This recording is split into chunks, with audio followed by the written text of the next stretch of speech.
Yan guys, tingnan natin yung DIY na technique, kung paano ang technique nito. Tingnan nyo guys. Yan, napakasulit, di ba? Yan, ito na naman ang pagdugtong ng PVC. Ayan. Yan, di ba? Ayan. Ito na naman, ang isa. Yan, kung paano bolin yung ayan, yung senteron. Yan. Check. Yan, ito na naman guys. DIY na naman. Up, mali yan. Kundi gamitan ng yan, simpleng-simple. Yan ito guys. O, di ba? Gamitan ng lastiko. Ayun.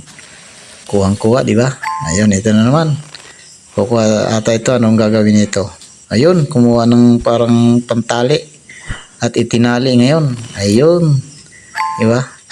Ito pala guys, hindi lang pala ganito, dapat may ganyan ka rin. Kumuha ng tornilyo, ayun, paikot-ikot.